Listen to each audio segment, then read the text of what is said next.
पुर्तगाल में रहने वालों के लिए भाई गुड न्यूज आ गया है। गुड न्यूज के साथ भाई आपको पता चलूँ बैड न्यूज भी है, वो दोनों न्यूज़ आपके साथ डिस्कस करने जा रहे हैं। वीडियो का टॉपिक बड़ा इंपॉर्टेंट है, काफी अरसे के बाद आपसे मुलाकात हो रही है यूट्यूब के ऊपर अपनी वीडियोस के अंदर, पुर्तगाल के अंदर वो भी।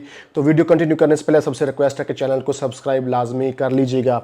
अच्छा भाई, जैसे आपको पता है कि पुर्तगाल के अंदर आपको कोई लीगल असिस्टेंस चाहिए, आर्टिकल 92 के अंदर आप TRC लेना चाहते हैं अभी पुर्तगाल में विद इन 3 मंथ्स, तो आप टीम से कॉन्टैक्ट कर सकते हैं, डिस्क्रिप्शन में कॉन्टैक्ट डिटेल मौजूद है।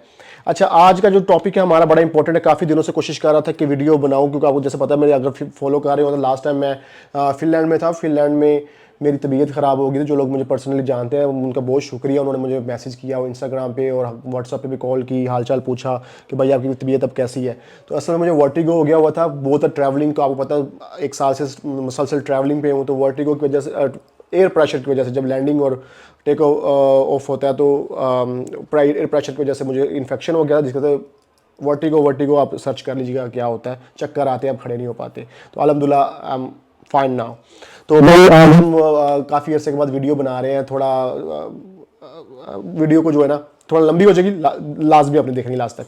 अच्छा, पहले हम जो पुर्तगाल की एक जो अच्छी खबर है वो हम पहले डिस्कस करते हैं। अच्छी खबर ये है कि जैसे आपको पता है कि लास्ट ईयर पुर्तगाल में 2024 के अंदर जनरल इलेक्शंस हुए थे, यानी कि नई गवर्नमेंट बनी थी। और जो नई गवर्नमेंट बनी, जो पार्टी जीती थी, उन्होंने आते ही इमिग्रेशन पॉलिसीज़ को ही चेंज किया। सबसे पहला उनका टारगेट था इमिग्रेशन पॉलिसीज़ को चेंज किया जाए, इमिग्रेशन को रोका जाए, इमिग्रेंट्स को रोका जाए, जो आने वाले इमिग्रेंट्स हैं। और इसके साथ ही उन्होंने पुर्तगाल के बड़े ज़बरदस्त और इमिग्रेंट्स की फेवर में जो आर्टिकल से आर्टिकल 88 और 89, आप इलीगल भी आते थे यूरोप में, तो आप उस आर्टिकल के तहत आप अपना कार्ड शार्ड ले सकते थे और आप इजीली लाइफ गुजार सकते थे। इवन आप टूरिस्ट वीज़ा पे आते हैं तो अपने मामला कर सकते थे। आते ही उन्होंने ये मामला कर दिए बंद।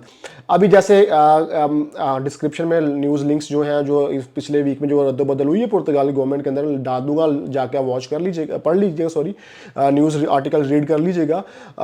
नो कॉन्फिडेंस जो वोटिंग हुई थी अगेंस्ट गवर्नमेंट, तो जिसमें गवर्नमेंट जो है वो हार गई है भाई, ठीक है। तो एक्सपेक्टेड है कि 2025 के अंदर जो है दोबारा री इलेक्शन की कॉल आ जाए मई के अंदर, के अप्रैल मई के अंदर, मेरे ख्याल कि शायद कह रहे हैं। अगर मई के अंदर 2025 में अगर इलेक्शन हो जाते हैं तो इसका मतलब है गवर्नमेंट टूट गई। अब इसमें एक इमिग्रेशन के हवाले से इमिग्रेंट्स के अंदर एक नई होप पैदा हो रही है। इसके मैंने कल मैं अपने एक लॉयर के साथ भी बैठा हुआ था, डिस्कस कर रहा था। उसका मे बी क्योंकि ये वाली जो पॉलिसीज़ बनाई थी, आते ही इन्होंने ज़्यादातर पॉलिसी जो इमिग्रेशन पॉलिसीज़ को चेंज किया गया था, मामला किए गए थे, तो वही फेल होगी इनकी। तो कहता हो सकता है, ये वकील का कहना था, उसका हर बंदे का अपना एक पॉइंट ऑफ व्यू होता है। उसका ये पॉइंट ऑफ व्यू था कि हो सकता है कि नेक्स्ट जो आने वाली गवर्नमेंट है वो शायद इन पॉलिसीज़ को रिवर्स कर दे। दोबारा भी हो सकता है कोई ऐसा लॉ बनाए दोबारा, जो अगर कोई पार्टी को ऐसी पावर में आ जाती है जो इमिग्रेशन और इमिग्रेंट्स के हक में है, तो भाई वो उनके लिए वो एक फेवर दे सकती है उनको। ये उसका अपना पर्सनल ओपिनियन, हर बंदे का अपना पर्सनल ओपिनियन होता है। तो ये हमें भी समझ आती है, हाँ ठीक है, चलो एक होप आ गई है कि भाई अगर नई गवर्नमेंट आती है तो शायद हो सकता है ये फाइल लॉक सिस्टम दोबारा स्टार्ट करने के चांसेस दोबारा। क्योंकि आप एक चीज़ देखें कि लास्ट ईयर जो इमिग्रेशन में जो इमिग्रेंट्स ने टैक्स पे किया और 3.7 बिलियन यूरो टैक्सेस पे किए हैं। 3.7 बिलियन यूरो, मिलियन नहीं बिलियन यूरोज, जो कि ना कुछ करके, कोई इंडस्ट्री नहीं लगाई, कोई इन्वेस्टमेंट नहीं, गवर्नमेंट है, और वो गवर्नमेंट ने सिर्फ ऐसे ही अपने पास उनको अकाउंट में आ गए हैं भाई। तो ये एक बहुत बड़ी अमाउंट बनती है, तो बड़ा इफेक्ट पड़ता है कंट्री की गवर्नमेंट की पोजीशन जो होती है, पहले के मुआशी पोजीशन होती है, उस पर बड़ा फर्क पड़ता है कि गवर्नमेंट को पैसा आ रहा था, तो अब वो भी आना बंद हो गया, कम हो गया भाई, काफ़ी कम हो गया है। तो इस हवाले से हम इसको पॉजिटिवली सोच सकते हैं और दुआ कर सकते हैं कि ऐसा ही हो कि ऐसी पार्टी जो अगर इलेक्शन होते हैं, ऐसी पार्टी आए जो कि इमिग्रेंट्स की फेवर में हो और ऐसी पॉलिसी बनाए कि फाइल लॉक दोबारा ओपन हो जाए, तो फिर जो बेचारे फंसे हुए यूरोप में वो दोबारा से कार्ड यहाँ पे ले सकें। एक तो ये हो गया, ये होगी गुड न्यूज़। अब हम आते हैं बैड न्यूज़ की तरफ। बैड न्यूज़ क्या है?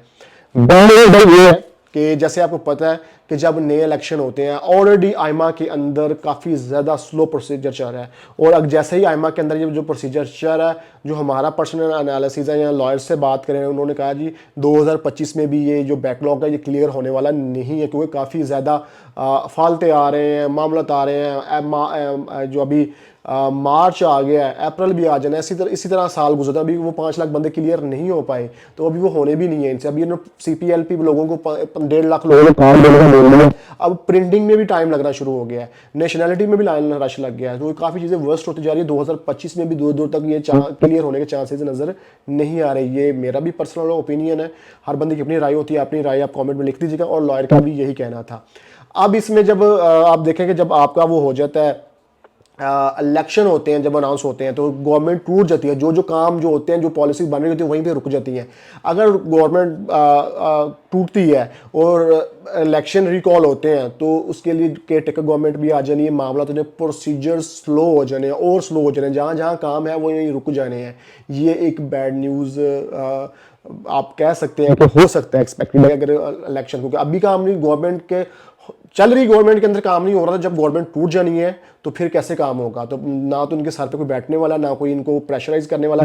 जब तक फिर नई गवर्नमेंट नहीं बनती, नई पॉलिसीज नहीं बनती, या इन्हीं पॉलिसी के ऊपर गवर्नमेंट नहीं काम करती, तब तक काम बहुत ज़्यादा स्लो होने के चांसेस हैं।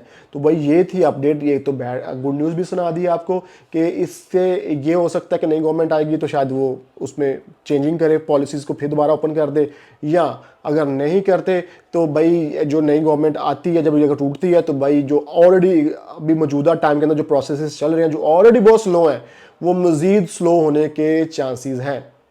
इस बारे में आपकी क्या राय है? कमेंट आपने लाजमी करना है, फ्रीडम ऑफ स्पीच है भाई, आप कमेंट में कुछ कर सकते हैं।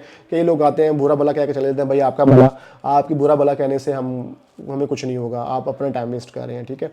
तो भाई ये थी अपडेट। बाकी अगर आप पुर्तगाल में आके आर्टिकल 92 के अंदर कार्ड लेना चाह रहे हैं, तो आपको सक्सेस स्टोरीज भाई मेरे जाएँ, सोशल अकाउंट्स पर जाएँ, जाके चेक करें कितनी सक्सेस स्टोरीज हमने डाल दी हुई हैं, और हमारा जो कार्ड है वो भी आ रहे हैं। था कोई चीज़ अपने सोशल मीडिया से cut off the mobile use नहीं कर रहा था। इंशाल्लाह नेक्स्ट वीडियोस के अंदर जो हमारे लोगों की अपॉइंटमेंट्स, फैमिली यूनियन की अपॉइंटमेंट्स अप्रूव होकर आई हैं, आर्टिकल 116 की आई हैं, 123A की अपॉइंटमेंट्स ओपन होकर आई हैं, 92 के अंदर हमारे कार्ड आए हैं, 92 की अपॉइंटमेंट्स अप्रूव होकर आई हैं। तो अगर आपको कोई भी अपॉइंटमेंट चाहिए तो भैया आप टीम से कॉन्टैक्ट कर लीजिएगा, आपको डायरेक्टली मुझसे मिलने की ज़रूरत नहीं है। आपका बहुत बहुत शुक्रिया कि आप कहते हैं कि भाई आपसे मिलना है, तो आपका एक प्यार है, उसका बहुत बहुत शुक्रिया। लेकिन आप लीगल असिस्टेंस चाह रहे हैं तो भाई आप ऑफिस जाएं, टीम से कांटेक्ट करें, डायरेक्ट पुर्तगीज लॉयर से मिले, जाके बाय लॉ अपना काम करवाएं, ताकि आपको पता हो, और कॉन्ट्रैक्ट साइन करें वहाँ पे लीगल लॉयर के साथ, अगर आपको पता हो कि आप लॉयर के साथ काम करवा रहे हैं, और लॉयर को पता हो मैंने कॉन्ट्रैक्ट साइन किया और मैंने का काम करना है, ताकि आपका टाइम वेस्ट ना हो। तो ये थी जी आज की अपडेट। अपनी दुआओं में याद रखिएगा, दुआ कीजिएगा, थोड़ी इन्फेक्शन अभी भी है, वो जल्द से जल्द रिकवर हो जाए, और फिर हम कंटिन्यूसली जो है ना अपने फिर एक दफ़ा एक्टिव हो जाएं सोशल मीडिया अपने प्लेटफॉर्म्स के ऊपर। अपना बहुत सारा ख्याल रखें, मिलते हैं नेक्स्ट वीडियो में एक नई इन्फॉर्मेशन, एक नए टॉपिक के साथ जी। अल्लाह हाफिज़।